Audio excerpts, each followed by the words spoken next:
Okay, so with Avengers vs. X-Men Part 2, I haven't uploaded the first video yet. I'm kind of recording these back to back, but it's kind of crazy because I'll record the first video, the first segment, and then I'll just be like, I think people are gonna have questions about this, or they're gonna have questions about that, or something along those lines. I try to predict what you guys are gonna ask as best I can, and then try to answer them as we get through the video, but sometimes I just can't. Sometimes you guys just throw like these crazy questions, you know, like it's kind of funny. Like I'll be on Twitter sometimes, and I'll just like tweet out to Emergency Awesome and just be like, hey man, like you had a really good video, and then somebody will just be like, who do you think would win in a fight? And it's just kind of it's just kind of funny to me. But in any event, the whole idea of Avengers versus X-Men, one of the major things this was designed to do was to really kind of throw into sharp relief how much more powerful the Avengers were than the X-Men. Because with the idea of the Phoenix Five, the Phoenix Force really just kind of like amplifies their powers in the extreme. And so it's really kind of a crazy scenario because on the whole, the Avengers have always been weaker than the X-Men, but it was always designed to be that way. The Avengers were always designed to have powers that were really more human than anything else. I mean, you did have Avengers with exotic abilities, but for the most part, like Thor or like the Incredible Hulk were really like the most powerful Avengers. Whereas with the X-Men, you had characters like Vulcan who could manipulate any form of energy. You had characters like, you know, Charles Xavier, who was just wildly powerful telepath. You had people like, you know, Scarlet Witch, for example, who was an X-Man at one point, who had the ability to warp reality. I mean, you have Franklin Richards, who's a mutant that can warp reality. I mean, you have all different kinds of characters with these extreme levels of powers. And so because of that, the X-Men and the mutant population were always designed to be stronger. Now, I wouldn't go as far as to say this was Marvel just kind of being like, the Avengers suck.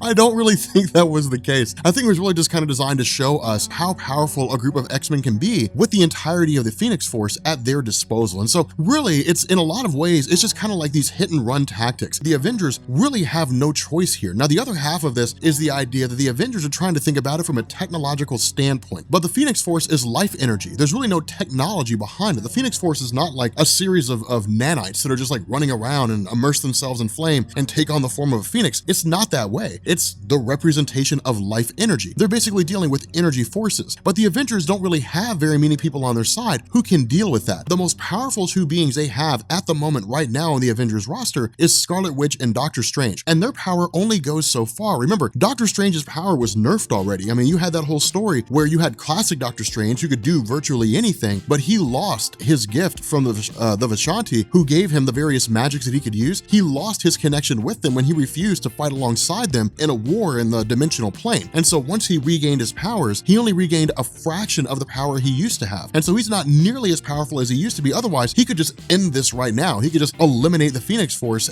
and it would just be done, and that would be it. And so because of that, there's a lot of folks here, you know, on the Avengers side who are dealing with it as best they can, but they're just woefully outmatched. They're just not quite capable. And that's why we end up seeing things like Doctor Strange, you know, grabbing these little items like the enchantments of Icon. That's why we have people like Black Panther saying we have to consult Bass, the Panther God. They're reaching for whatever they can. They're just grasping at straws to try to find a way to defeat the Phoenix Five. And it really shows the desperation of the Avengers where they are right now, because they really don't have a choice.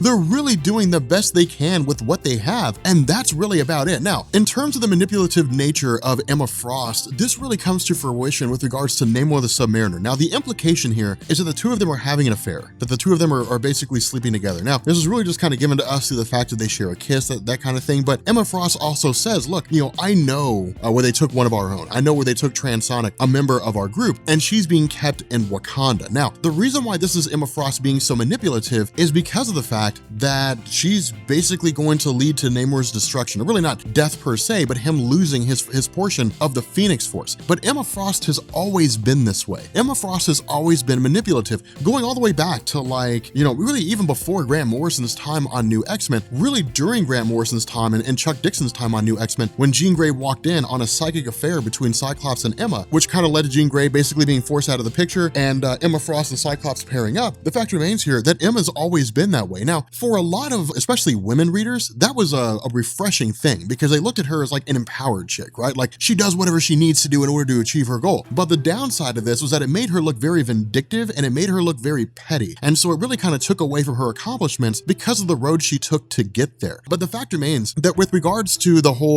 tension between Black Panther and Namor the Submariner, this comes by way of the fact that Namor attacks Wakanda. Now, it's not as though he just does this blindly. I mean, he does to a degree, but Emma Frost was preying on the desire of Namor to engage in conflict and engage in war. Namor's always been a very heavy-handed character when it came to like dealing with enemies in terms of, Marvel Comics. If somebody just strayed across Atlantis, or even if they accidentally harmed somebody from Atlantis, Namor the Submariner was like, throw him in prison and kill him, and that was it. That's just the way it was. I mean, there were no ifs, ands, or buts. You harmed somebody from Atlantis, and you were done with all your living, according to Namor the Submariner. This is an extension of that belief system with an almost infinite amount of power. And so with the kind of ability that he possesses, he looks at Cyclops as a failure in a lot of ways, because what Namor says is, this is war. If you're not with us, you're against us. And if you're against us, you're in the way. You chose your side and you knew what was coming. Sorry about your luck. That's really just kind of the stance that he takes. And so him attacking Wakanda is the most natural progression of his character. Now, the other half of this brings into the idea Kunlun. Now, really, Matt Fraction is just kind of like bringing some of the stuff that he did with regards to Iron Fist into the equation, which is one of the reasons why we covered the run of Iron Fist. But there was a point in the history of Kunlun when one of the Iron Fists, long before Danny Rand, had basically faced against and staved off somebody who basically became a host for the Phoenix Force. Now, there isn't a whole lot of expansion given there. It's basically just saying, this is one of the things that one of the many Iron Fists throughout the history of the Iron Fist mantle have done. Just one of the multitude of things that they've achieved. But what it does is it brings Kunlun in because it means they have experience with the Phoenix. None of them have become a Phoenix entity, but they have experience with it on how to train their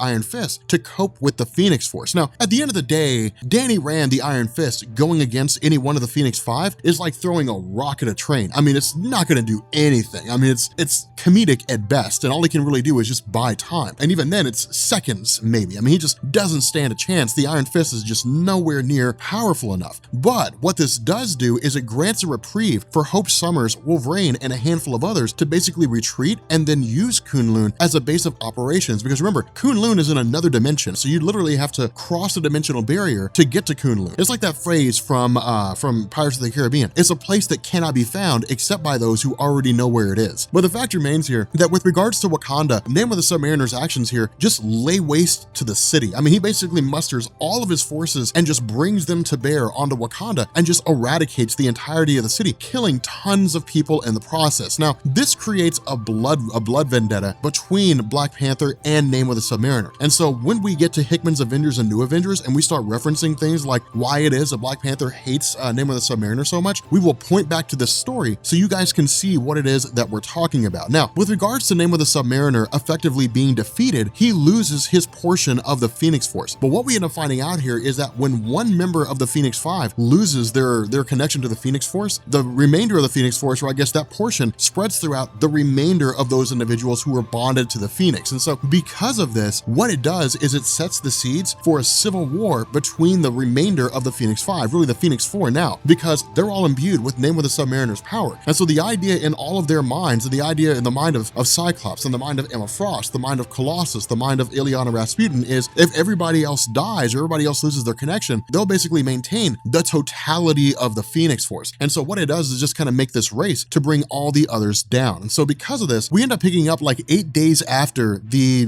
basically the fall of Namor the Submariner. And what we end up finding out here is that using Kunlun as a base of operations, the Avengers are launching these attacks to basically go into the main Marvel universe, grab what other members of the Avengers they can, and bring them back. And so really the Phoenix Five, or really I guess the Phoenix Four at this point, have just kind of taken over the earth. I mean, there's really no way for the Avengers to stand on their own. Now, in the background of all this, Hope Summers is basically being trained in a lot of the various forms of mysticism and martial arts available to Kunlun. Now, the funny thing about this is that like Kung Fu is not going to do her any good, but the idea of her being trained in Kung Fu isn't about like kicks and punches and self-defense. It's about her honing her soul, coming to grips with who she is, what she's about, and getting a better understanding of herself. And so because of that, it makes her more in tune with her own powers, gives her kind of like a spiritual peace, which in turn will give her better access and a better understanding of her own powers and make her more formidable. Because in the end, it all really comes down to her. I mean, right now, the Avengers are in shambles. I mean, whether it's Captain Britain, which he never really mattered, like Scarlet Witch, Ant-Man, Red Hulk, She-Hulk, Wolverine, I mean, they're all basically just being completely crushed. With regards to, you know, Tony Stark, everybody's doing all the research they can, but in the end, it doesn't matter. It doesn't make a difference. They're all basically being taken down. And so what we end up doing is joining the Avengers, you know, as they basically make this, you know, another campaign into the main Marvel universe, but we end up finding that Illyana Rasputin uses her powers to basically command the forces of Limbo and essentially brings in hell on Earth. Now, in the realm of Marvel Comics, Limbo is one of a multitude of dimensions that are basically hell. I mean, you have a lot of those. Like, you actually have the dimension of hell, which is where Mephisto hangs out at. And Mephisto is basically the devil in Marvel Comics, but there's a lot of dimensions that are filled with like fire and brimstone and demons and monsters and different things like that. But Limbo is a dimension that Illyana Rasputin has total control of and calls her own. She's basically queen of that realm. And so because of that, when she brings it over to Earth, most of the Avengers are able to get out in time, but Spider-Man is really kind of like the last man left, you know, offering what little solace he can, offering what little safety he can, while the Avengers rescue those who have been taken by the rest of the Phoenix Four. And so what ends up happening is Spider-Man actually manipulates the two of them. And this is one of the coolest things here, because in the Renew Your Vows story from Secret Wars, one of the things that Marvel established is that Spider-Man tells jokes for the purpose of throwing off his enemies. Whereas enemies are taking the situation seriously, when it seems like Spider-Man's not taking them seriously, it throws them off. It keeps them off guard, knocks them off balance, because they don't know what to expect. It's like the classic Bruce Lee method of fighting, right? I mean, you know, don't clench your fist until the moment of impact, dance around, always be on the move. Spider-Man is much the same way in terms of how he conducts himself. But the way he does this is he preys on his knowledge of the defeat of Namor the Submariner and begins talking to Illyana Rasputin and Colossus, you know, basically saying, you guys are brother and sister. Do you guys really want to fight each other? I mean, why would you want to fight each other? Because if one of you falls, the other will get, you know, that person's power. And so what he does is he basically plants this little thought in their brains that if Colossus takes out Magic, or if Magic takes out Colossus, they'll gain the other's power. And so at this point, it's really just kind of feeding on their bloodlust, feeding on their corruption, and just kind of going from there, just letting nature take its course. And so things unfold exactly as we would expect it to when Illyana Rasputin and Colossus end up fighting one another, and it ultimately results in both of them being defeated and the remainder of their power spreading to Emma Frost and Cyclops. And so because of this, you know, Cyclops effectively locates Kunlun, breaks into it with the intention of grabbing Hope Summers and bringing her back. And so because of the stance that people like Emma Frost are taking, where she's basically forcing mutants that are in Utopia into subservience, because Cyclops is becoming so extreme and willing to kill anyone who gets in his way, ultimately Magneto begins to see himself in the two of them. And that's what's so ironic here about this. One of the reasons why Magneto's character was so cool during Avengers versus X-Men is because how we see Cyclops and Emma Frost depicted here, this is 1990s Magneto. Hell, this is 1980s, 1970s Magneto. The guy who will do whatever it takes in order to keep mutants safe, even if it means crushing and conquering the world. And so because of this, Magneto does the only thing he can do. He basically walks out into the open and contacts Charles Xavier and says, we need your help on this. Now, Xavier was well aware of what was going on up to this point, but he had always kind of been hands off. He had always sort of stayed away from everything that was going on, simply because of the fact that in his mind, there had to be a peaceful way to bring Cyclops back. And he was really just kind of biding his time and waiting for that moment to talk Cyclops down and bring him back to his normal self before he was too far corrupted from the Phoenix's power. But at the end of the day, we also get a better understanding of Hope Summers' powers, in the sense that Hope Summers can basically duplicate the powers of others, that whenever she's in a close proximity of a person, she can copy their abilities. Now, the cool thing about this is that she can do it with more than one. So she's like Peter Petrelli from Heroes Season 1 before they nerfed his character and screwed him up. And so because of that, she's basically a character who's just a living copycat of anybody else's powers, which makes her wildly powerful. Because imagine that she was standing in close proximity to Emma Frost and Colossus, Scarlet Witch, or something like that. She'd have all three of their powers. She could use Emma Frost's telepathy, she could use Scarlet Witch's reality warping powers, and she would have the organic metal skin of Colossus. It's kind of crazy what it is that she can do. And so what we end up doing is we basically jump back over to Captain America. And this is really the Avengers in their most desperate hour, because what we do is we join Captain America out in the middle of nowhere. And Captain America is just beseeching some unknown person, simply saying, look, we've exhausted every option. We need every ounce of help that we can get. I would not come here unless it was absolutely necessary, but I absolutely need your help. Will you help me? You have to have been seeing what was going on with the Avengers and the X-Men. Will you help me with this conflict? And we ultimately end up finding out the person that Captain America is talking to is the Incredible Hulk. Now, this is so cool. And the reason why is because of the fact that after Greg Pak's run, we ended up getting the Incredible Hulk by Jason Aaron. But basically, he just went into like a period of self-imposed exile. He just disappeared disappeared off the face of the planet for however long. He just stayed hidden from everybody. And so with the Incredible Hulk being brought in here, this brings in a massive powerhouse. At the same time, we also end up joining or traveling to Wisconsin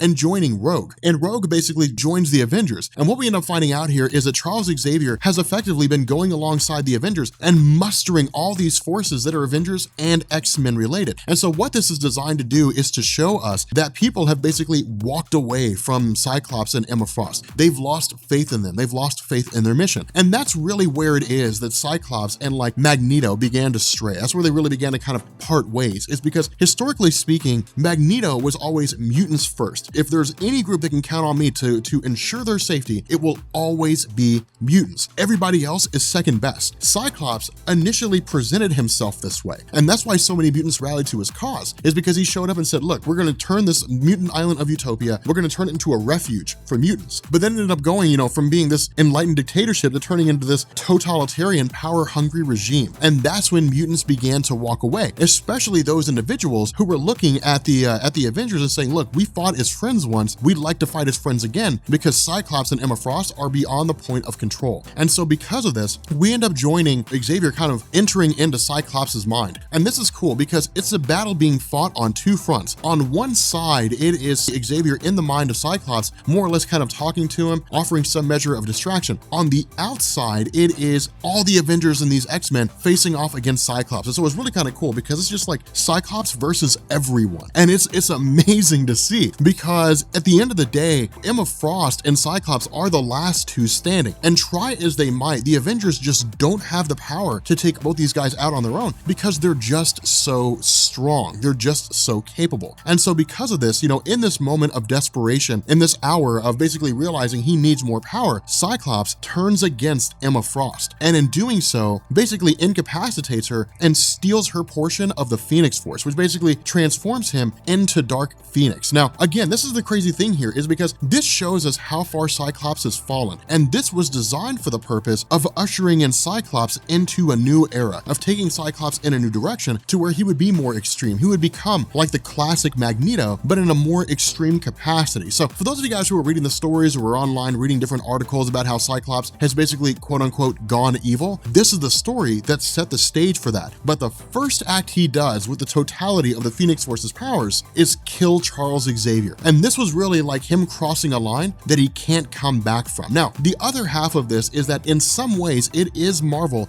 giving Cyclops an out. It's basically Marvel saying, this is what happens when a person becomes fully imbued with the power of the Phoenix Force. They don't know how to control it. They fall down the path of darkness because it's so much power that they almost go completely insane. And in some cases, when they become the Dark Phoenix, they do lose their minds in their entirety. And so this is really just like a last-ditch effort by everyone to try to stave off and try to end the power of Cyclops once and for all. And so what ends up happening here is Hope Summers and Scarlet Witch effectively team up to bring Cyclops down. Now, the cool thing about this is that it's also this idea that Cyclops recognizes how far it is that he's falling. And it's really him just kind of recollecting on his own memories, going back and looking at the times that he and Wolverine fought together, looking at the times that he was a student of Xavier, the death of Jean Grey. These are moments that he looks back on and he begins to realize that he's effectively losing himself. But the problem is that what's happening to Cyclops now is exactly what happened to Jean Grey. Corrupted by power, not able to control it, the Phoenix Force takes on a life of its own. And so using a moment of distraction, Hope Summers just kind of immerses, through this fire looking like Jean Grey. But in this brief second, she takes the moment alongside Scarlet Witch to basically take out Cyclops, to beat him and then absorb the entirety of the Phoenix. Now, the implication seems to be here that the Phoenix was always trying to find its way back to Hope Summers, and it was just kind of doing so. And so it seems like there was some measure of personal control by Cyclops over the Phoenix, that he basically wouldn't let the Phoenix leave. That seems to kind of be what's happening here. And the problem is that with this end of the story, it just wraps up just like that. It wraps up so fast, and there's really not much in the way of a great ending here, because it's just really kind of like, well, where do we go from here? And what ends up happening is Hope Summers, having been perfectly in tune with the Phoenix Force, becomes the White Phoenix of the Crown. The problem with this, and the reason why it doesn't make any sense, is because Jean Grey was always billed to be the perfect host for the Phoenix, which is why she became the White Phoenix Phoenix of the Crown.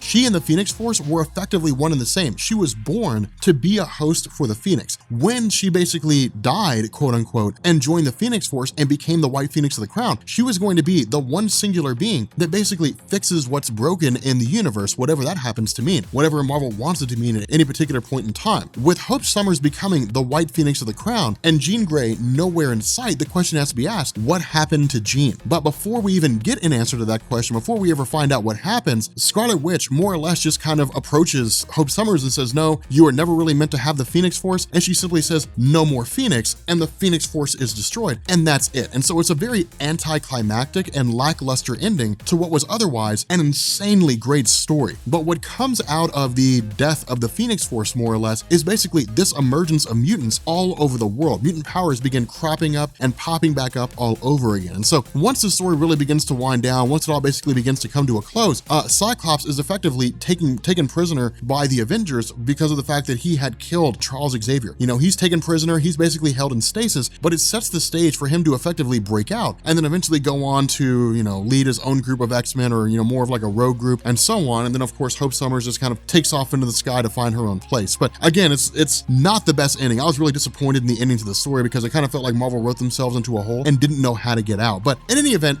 if you guys are new here to Comics Explained, make sure you guys hit the sub button to become part of the Rob Corps. If you guys enjoyed this video, make sure you drop a like, and I will catch you guys later. Peace.